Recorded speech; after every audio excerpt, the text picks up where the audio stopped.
2010 সালে বাম জামানায় তৎকালীন মুখ্যমন্ত্রী বুদ্ধদেব ভট্টাচার্যের নেতৃত্বে এবং 2012 সালে তৃণমূল সরকারের আমলে যে সকল সংরক্ষণের জন্য যে সকল ওবিসি শংসাপত্র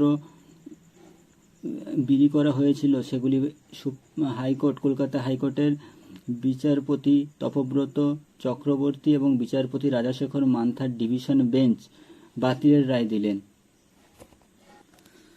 মমতা ব্যানার্জির সময় 35টি শ্রেণীর মধ্যে 34টিতে এবং বুদ্ধদেব ভট্টাচার্যের সময় 43টার মধ্যে 42টিতে মুসলিমদের ওবিসির অন্তর্ভুক্ত করা হয়। এর জন্য 2012 সালে মুখ্যমন্ত্রী মমতা বন্দ্যোপাধ্যায় রাজ্যসভায় একটা বিল পাস করান, কিন্তু তৎকালীন রাজ্যপাল এই বিলে সই করেননি।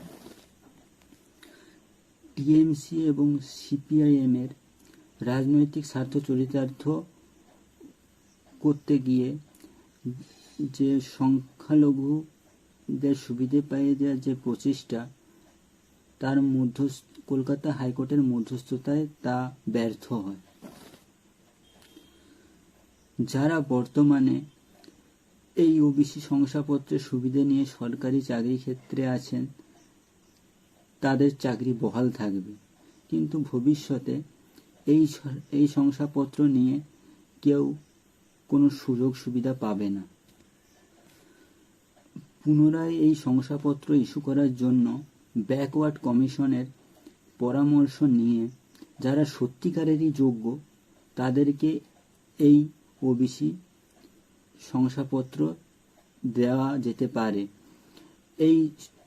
কারা যোগ্য এই বিচার করার জন্য 3টি মাপকাঠি আছে। 1, যারা সামাজিকভাবে পিছিয়ে পড়েছে। 2, যারা অর্থনৈতিকভাবে পিছিয়ে পড়েছে। 3, যারা শিক্ষাগত দিক থেকে পিছিয়ে পড়েছে।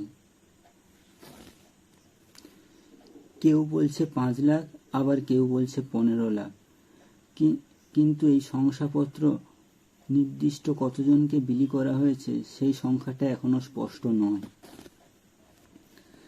সংখ্যালঘু ভোট ব্যাংকের জন্য মোহাম্মদ সেলিমের মতো অভিজ্ঞ এবং পরিচিত মানুষকেও মুর্শিদাবাদ লোকসভা কেন্দ্রে গিয়ে লড়তে হচ্ছে, কারণ তিনি জানেন সেখানে সংখ্যালঘু ভোটারের সংখ্যা খুব বেশি।